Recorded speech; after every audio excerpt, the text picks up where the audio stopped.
Assalamualaikum, perkenalkan saya Sania Saulia dengan NIM belakang 165. Pada kesempatan kali ini kita akan membahas mengenai proyek 3 dan proyek 4. Berikut adalah uraiannya. Proyek 3. Pada proyek kali ini kita akan membahas Notepad yang akan disimpan dalam bentuk Hypertext Markup Language atau HTML yang isinya menjelaskan produk untuk sebuah restoran pizza sehingga seseorang yang melihat internet dapat melihat apa yang ditawarkan oleh restoran tersebut. Berisikan daftar, gambar, link, dan tabel. Selain itu, halaman web ini juga memiliki 3 link yang pertama adalah link untuk mengirim email, link ke halaman web sekolah, dan yang terakhir navigasi untuk halaman web. Lalu ini merupakan contohnya.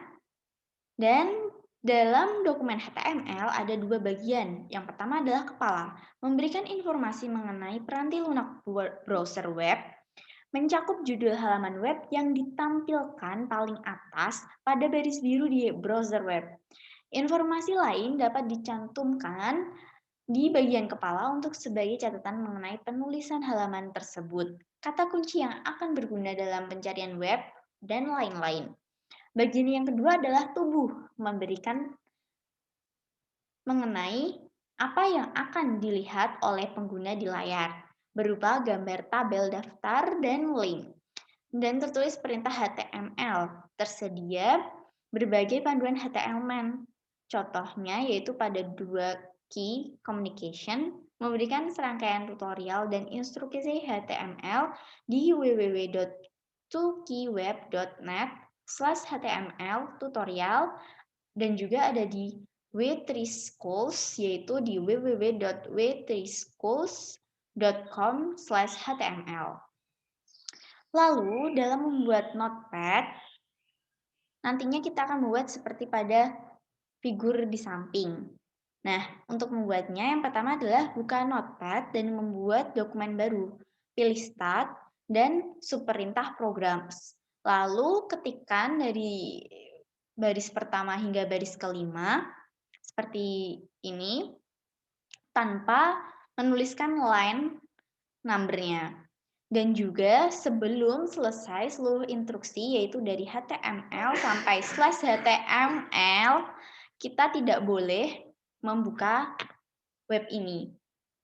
Baris 1 sampai 5 menentukan judul halaman web yaitu University Pizza dan memulai bagian tubuh kode HTML.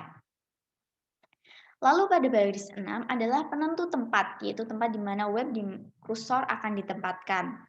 Baris ketujuh berisikan HTML untuk memulai paragraf yang akan disejajarkan di bagian tengah halaman web. Pada baris 8 di sini adalah kode untuk merubah ukuran dan format warna font yang nantinya pada baris 10 akan dirubah dan baris 11 itu memulai awal paragraf. Lalu pada baris 12 kita menggunakan perintah line break untuk memasukkan satu baris kosong tambahan. Lalu pada baris ke-13 kita menggunakan daftar yang tidak beraturan, yaitu LI, untuk memberikan judul location. Lalu baris 17 yaitu perintah unordered list dimatikan. Baris ke-18 adalah memulai tabel, di mana tabel tipis dan tabel yang tebal bisa dibuat dengan cara mengatur huruf atau angkanya. Pada baris ke-19 adalah perintah untuk memulai baris baru di dalam tabel. Sedangkan pada baris 20 sampai 23 membuat 4 sel data yang masing-masing mewakili judul kolom. Baris selanjutnya yaitu pembuatan tabel-tabel lain sampai dengan baris 43 dan 44 membuat paragraf yang terletak di tengah halaman web. Baris 45 memberitahu HTML untuk menggunakan file pizza-man-gif. Lalu pada baris 46 menotifikasi peralatan paragraf sehingga perataan akan kembali seperti semula yaitu rata kiri. Dan yang terakhir adalah hyperlink atau link. Kita membuat ini pada baris ke-53 dengan menuliskan mail to johndoe@company.com.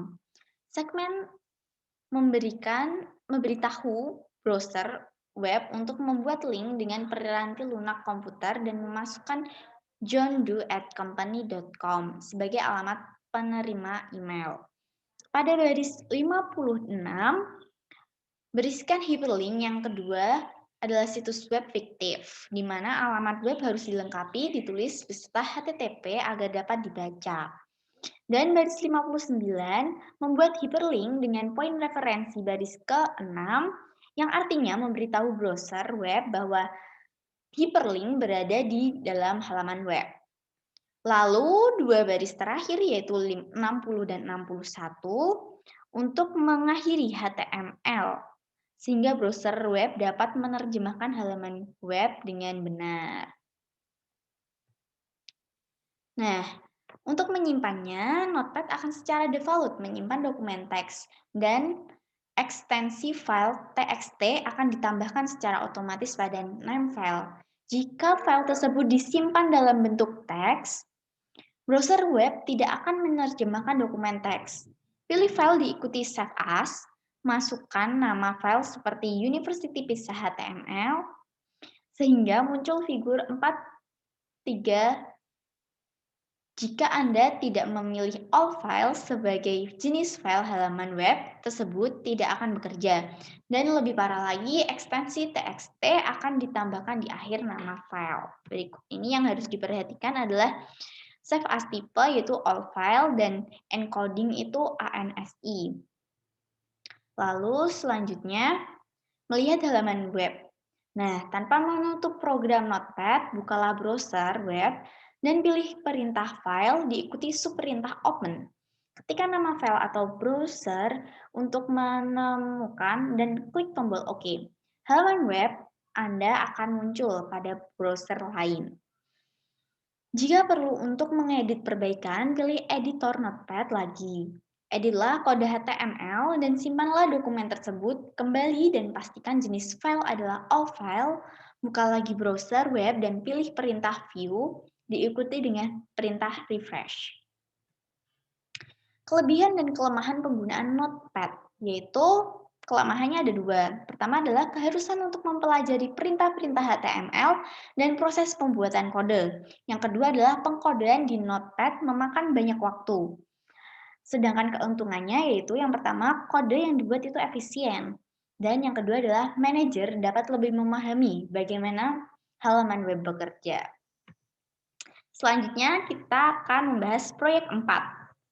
Nah, pada proyek ini kita akan membahas mengenai formulir yang mencatat evaluasi seorang siswa terhadap seorang pembicara. Nah, di sini ada formulir yang mewakili 5 teknik yang paling umum untuk mencatat informasi dari sebuah situs web. Yang pertama adalah field text. Contohnya yaitu pada field name, nama pengguna mengetikkan sebaris data. Nanti ada contohnya. Tombol radio yaitu misal pada years in school, kotak cek yaitu live on campus, dan do you own a car. Serupa dengan tombol radio, tetapi penggunaan dapat memilih satu atau lebih pilihan. Lalu yang keempat adalah menu drop down, yaitu mengombinasi jawaban yang akan dinyatakan dalam tempat yang kecil di halaman web, tetapi masih memungkinkan sejumlah pilihan yang saling melengkapi. Dan yang kelima yaitu kotak teks, di mana untuk mengisi komentar, teknik ini memungkinkan pengguna untuk memasukkan beberapa baris data dengan satu input. Nah, file text ini ditunjukkan pada please enter your name and email address below. Tombol radio ditunjukkan pada what is your years in school. Kotak cek dilihatkan dengan please check each box that applies to you. Dan menu drop down terlihat pada what is your overall rating of the speakers. Dan yang terakhir kotak teks itu pada additional comments. Nah, masing-masing file input memiliki paling tidak 2 karakter, sebuah nama file dan sebuah nilai. File dapat dinilai seperti school years, Dan nilai bisa jadi FR, SO, JR, atau SR. Penggunaan dapat melihat informasi yang ditampilkan di layar komputer. Seperti ini ya, seperti Wigbur. Tetapi komputer mengenali nama field dan nilai yang dialokasikan untuk file tersebut. Lalu, untuk membuat form seperti fitur di atas, kita menggunakan Notepad yang mana hampir sama dengan proyek 3 tadi, tapi ada perbedaan pada baris 6 dan 47 dari kode HTML yang digunakan untuk membuat formulir tersebut. Perintahnya yaitu mulai dari from hingga /from, memberitahu browser web bahwa halaman web akan mencatat informasi dari pengguna. Lalu dari baris 14 hingga 18 ini adalah perintah yang menangkap input untuk field name dan email. Perhatikan bahwa tipe input di sini adalah teks yang memberitahu browser web bahwa pengguna akan mengetikkan sebaris teks ke dalam file input. Lalu pada baris 23 sampai 26 menampilkan pilihan untuk tingkat kelas. Field name harus sama untuk tombol radio. Pada contoh ini nama yang dicantumkan adalah school years. Satu-satunya yang dilihat pengguna dari baris 23 adalah sebuah tombol radio dan kata freshman. Terdapat 3 fitur yaitu jenis field, nama field, dan nilai field. Dan fakta bahwa baris ke-23 ini telah dipilih kan, ketika lingkaran sebelum fase freshman dipilih, komputer tersebut memasukkan nilai FR pada field school years. Pengguna halaman web melihat frase freshman, tetapi browser melihat nilai FR ketika lingkaran tersebut dipilih.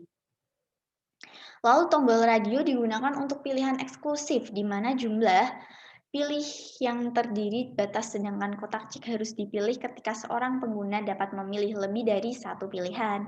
Ini dilihatkan pada baris 29 dan 30. Nama field berbeda pada baris 29 dan 30, sehingga masing-masing baris membuat field yang dan data banyak kotak cek dapat dipilih. Pada baris 33 hingga 38 memberikan daftar perintah yang menghasilkan menu drop-down yang mana memenuhi memberi pengguna daftar pilihan yang bersifat saling eksklusif ketika pengguna tersebut klik daftar drop-down. Hasil terakhir dari contoh meminta pemantau tambahan dari siswa. Ini mengasumsikan bahwa siswa mungkin memerlukan lebih dari satu baris teks untuk memberikan komentar. Baris 42 terletak di antara perintah awal dan akhir area teks. Fase enter command akhir ditampilkan pada layar komputer dalam field area teks. Jenis baris 42 dilihatkan, maka tidak akan terdapat teks awalan pada area teks. Lalu ada perintah reset pada baris 46 menampilkan frase reset from value to their default pada tombol. Mengklik tombol ini akan mengeset ulang semua pilihan kepada isian awal. Nah, yang terakhir yaitu menyimpan contoh dan melihat halaman web. Menyimpan contoh yaitu masukkan nama file seperti speaker.htm dengan tipe yaitu all file dan pengkodean harus di set ANSI. Lalu melihat halaman web ini yaitu browser web dan pilih perintah file, diikuti perintah open, ketikkan atau search di browser, lalu browser ketik browse untuk mencari dan klik tombol OK. Seperti contoh 3 tadi, proyek 3, bila mana untuk ada revisi, kita buka lagi Notepad tanpa lalu direvisi dan akhirnya nanti di refresh. Begitu, sekian yang dapat saya sampaikan. Terima kasih. Wassalamualaikum warahmatullahi wabarakatuh.